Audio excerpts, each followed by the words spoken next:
అసలు ప్రకృతి విలయాలు వచ్చినప్పుడు అది ఎవరికో ఆపాదించడం అన్నది ఆంధ్రప్రదేశ్ రాష్ట్రానికే ఈరోజు ఈ ప్రాంతానికి పరిమితం అవుతుందా అని అనిపించక తప్పట్లేదు. ప్రకృతి విలయాల్ని, ప్రకృతి విలయ తాండవాన్ని ఆపే శక్తి ఎవరికన్నా ఉంటుందా? ఇదేమన్నా మన సినిమా కాలంలో లేదు, పురాణ కాలంలో లేదు, కలియుగంలో ఉన్నాము. తుఫాన్లు వస్తుంటాయి, విధ్వంసం చేస్తుంటాయి. హుదూద్ లాంటివే ఇప్పటికీ కూడా పీడకలలా వెంటాడుతుంటుంది విశాఖ మహానగరాన్ని. విశాఖ మహానగరం ఉన్నంతకాలం హుదూద్ దాన్ని వదలదు. అంత విధ్వంసాన్ని సృష్టించింది. ఎవరు తీసుకొచ్చారు? తీసుకురావడం ఎవరో తీసుకురారు. అది పంపించేయాలన్నా పంపించేసే పరిస్థితి ఉండదు. కానీ ఆంధ్రప్రదేశ్లో నిత్యం జరుగుతున్న బురద రాజకీయాలు చాలా బాధాకరం. ఏ ప్రభుత్వం ఉన్నప్పటికీ కూడా, అది వైఎస్ఆర్సీపీ ఉందా, తెలుగుదేశం పార్టీ ఉందా, జనసేన ఉందా, కాంగ్రెస్ ఉందా, బీజేపీ ఉందా, ఇది కాదు కదా. ఎవరు ఉన్నా ఇలాంటి విలయాలు ఉద్భవించినప్పుడు, ఇలాంటి విలయతాండం ఆడుతున్నప్పుడు, ప్రజల కష్టాల్లో ఉన్నప్పుడు, అన్నదాతలు లబోదిబోమంటున్నప్పుడు మేమున్నామన్నా భరోసా ఇవ్వాలి. ఆ బాధ్యత మీ మీద ఉంది. రాజకీయాలు ఎన్నికల ముందు చేసుకోండి. చాలాసార్లు ఈ సందర్భంలో నేను మాట్లాడిన సందర్భం ఉంది. ఎన్నికల ముందు ఏ రాజకీయాలన్నా చేసుకోండి, మీకు నచ్చినట్లుగా చేసుకోండి, విమర్శించుకోండి, శృతి మించండి, హద్దులు దాటండి. కానీ ప్రతిదీ రాజకీయం చేద్దాం, ప్రతిదీ రాజకీయంగానే మాట్లాడుకుందాం అనే ఈ పద్ధతి మంచిది కాదు అని. ఇప్పుడు ఏమంటారు జగన్మోహన్ రెడ్డి గారు? కూటమి 16 నెలల పాలనలో 16 విపత్తులు వచ్చాయట. నెలకు ఒక విపత్తు ఏమైనా వీళ్ళు బుక్ చేసుకుంటారా? ఎందుకు ఇలాంటి మాటలు మాట్లాడడం? రానియండి, 16 విపత్తులు వచ్చాయంటే మీరు కూడా మీ బాధ్యత నెరవేర్చండి. మీరు కూడా సీఎంగా చేసిన వ్యక్తి. 151 సీట్లు అద్భుతమైన ప్రజలు ఇచ్చారు. ఇప్పటికీ 40% ఓట్ బ్యాంక్ ఉన్న ఏకైక మొనగాన్ని, మగవాణ్ణి నేనే అంటుంటారు. ప్రజలకు సేవ చేయండి, జనాల్లోకి రండి, మీరు రోడ్డు మీదకి రండి, పంట పొలాల్లో ఏమి నష్టపోయిందో చూడండి, ఒక రిపోర్టు తయారు చేయించండి. మీ బాధ్యత అది. మీ బాధ్యతని ఎవ్వరూ కూడా విస్మరించొద్దు. రాజకీయాల కోసం 29 మీరే గెలాలనుకుంటున్నారు, వెళ్ళండి, ప్రజల మన్ననలు పొందండి, జనాల్లో ఉండండి. మిమ్మల్ని ఆదరించలేదా?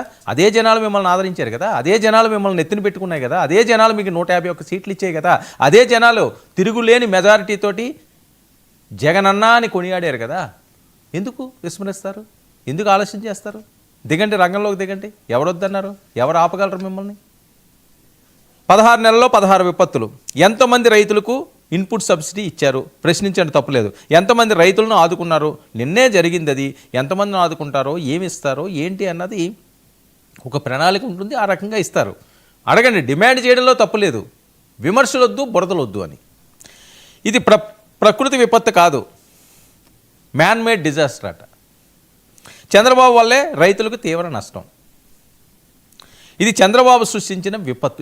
ఇవి రాజకీయ విమర్శలకు దారితీస్తుందండి. విపత్తులు చంద్రబాబు నాయుడు గారో, జగన్మోహన్ రెడ్డి గారో, లేకపోతే ఇంకొక ఎక్సో వైయో సృష్టించగలవా? అది సాధ్యమా? మీరు ఒక స్థాయిలో ఉన్న వ్యక్తి ఈ రకమైన మెసేజ్ ఇస్తుంటే అది ప్రజలు ఏ రకంగా రిసీవ్ చేసుకుంటారు?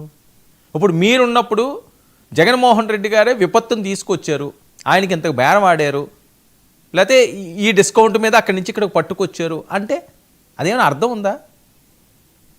ప్రజలకేమన్నా దీనివల్ల ఉపయోగం ఉందా? విపత్తును ఎవరో పట్టుకురావడం ఏంటి?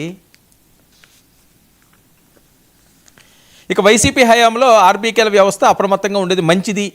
ఇదిగో మా మా మా హయాంలో ఇలా ఉండేది, మీ హయాంలో ఇది లేదా, సెట్ చేసుకోండి అని చెప్పండి. అందుకని విపత్తులు ఎవరో పట్టుకొచ్చారు, తుఫాన్ని ఎవరో పిలిచారు, అటు వెళ్ళిపోతుంటే లేదు చేయి పట్టుకుంటే ఇటు లాగారు, మీరు అటు వెళ్ళకండి ఇటు వచ్చేయండి అని. ఇవేవి కూడా సాధ్యమయ్యేది కాదు కదా. మొన్న లోకేష్ గారు, అంటే ఇప్పుడు ఎవరినో పొగడాలి, ఎవరో విమర్శించాలన్నది నా అభిమతం కాదండి, అవసరం కూడా నాకు లేదు. కానీ వాస్తవాల్ని వాస్తవాలుగా మాట్లాడుకోవాల్సిన అవసరం ఉంది. ప్రజల సమస్యల్లో ఉన్నారు. రాజకీయాలు వద్దు, ఇప్పుడు రాజకీయాలు జోలికి వెళ్ళొద్దు. మొన్న లోకేష్ గారిని ఒక ప్రెస్ మీట్లో ఎవరో ఒక రిపోర్టర్ అడిగాడు, సార్ ఏంటి రాజకీయాలు చేస్తున్నారంటే, రాజకీయాలు మాట్లాడే పరిస్థితి కాదమ్మా ఇది, దయచేసి ఇప్పుడు ఏం రాజకీయాలు మాట్లాడకండి, ఏం మాట్లాడుకుంటారో మాట్లాడుకునేవాడిని, నో ప్రాబ్లం, వాళ్ళు ఏం మాట్లాడుకుంటారో మాట్లాడుకోండి, మా పని మేము చేసుకుని వెళ్ళిపోతా ఉన్నది. అది ఉత్తమమైన మార్గం ఇప్పుడున్న పరిస్థితుల్లోని. ఎవ్వరూ ఎవరిని ఏది సృష్టించలేరు. ప్రకృతి విలయాల్ని ఎవ్వరూ సృష్టించలేరు. టైం బాగోకపోతే అంతే అంటే మనం చేసుకున్నది లేదు ఇదంతా కూడాని.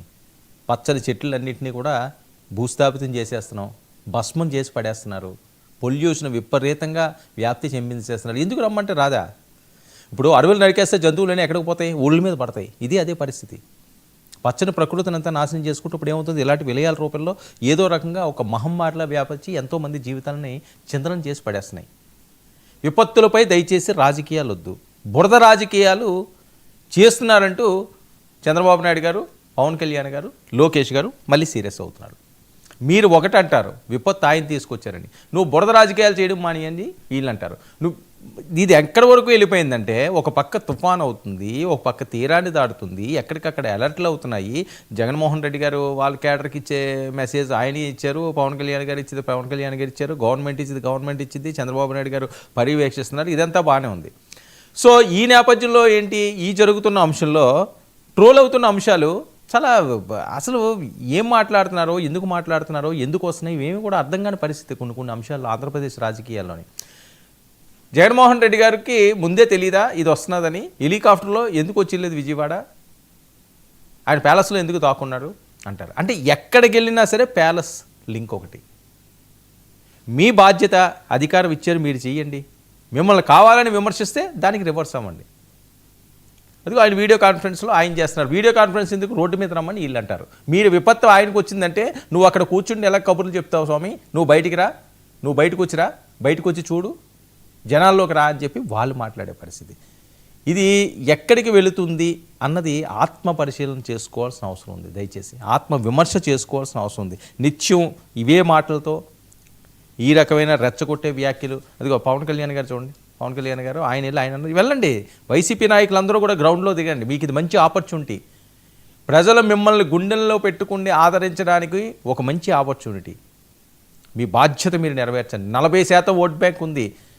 శంషేర్గా చెప్తుంటారు మీరు, మేము సింగిల్ సింహం 40% అని. ఆ 40% ఓటర్ల దగ్గరికి వెళ్ళండి. పోను మీరు ప్రభుత్వం తప్పు చేసిందా, ప్రభుత్వం వాళ్ళని ఆదుకోవట్లేదా, తగిన బుద్ధి చెప్తారు. ఏ ప్రభుత్వం అయినప్పటికీ కూడా అది ఈ ప్రభుత్వం ఆ ప్రభుత్వం అని ఉండదు. కానీ దీన్ని రాజకీయాలు మాత్రం చెయ్యొద్దు. విపత్తులు చంద్రబాబు నాయుడు గారు సృష్టించారు. 16 నెలలకి 16 విపత్తులు వచ్చినాయి. ఈ రకమైన రాజకీయ విమర్శలు చేస్తే అది మీకే తిరిగి కొడుతుంది. మిమ్మల్నే తక్కువగా మాట్లాడతారు. ఈ టైంలో ఎందుకు ఈ రాజకీయాలు చేస్తున్నారని అది విజ్ఞతతోటి జగన్మోహన్ రెడ్డి గారు ఆలోచించాల్సిన అవసరం ఉంది. ప్రజల్లోకి మీరు వెళ్ళండి. ప్రభుత్వం ఏదైనా తప్పు చేస్తే, అన్నదాతలను ఆదుకోకపోతే, అన్నదాతలు ఇబ్బంది పెడుతుంటే, రాష్ట్రం సంక్షోభంలో ఉంటే మీరు నిలబడండి. ఆ సెకండ్ ప్లేస్ మీకే ఉంది కదా. గతంలో మీరు చేశారు, మీకు అనుభవం ఉంది, మీకు ఆ క్యాడర్ ఉంది. దిగండి, రంగంలోకి దిగండి, ప్రశ్నించండి, పని చేయించండి, శబాష్ అనిపించుకోండి, మళ్ళీ సక్సెస్ వైపు వెళ్ళండి. ఎవరు కాదన్నారు? అంతేగాని ఈ రకంగా రాజకీయ విమర్శలు చేసి బురద రాజకీయాలకి ఆంధ్రప్రదేశ్ కేర్ ఆఫ్ అడ్రస్గా దయచేసి చెయ్యొద్దు అన్నది అందరూ కోరుకుంటున్న అంశం. ఇక మన డిబేట్ విషయానికి వస్తే, మోతా ఎఫెక్ట్ కేంద్రానికి పవన్ కళ్యాణ్ గారు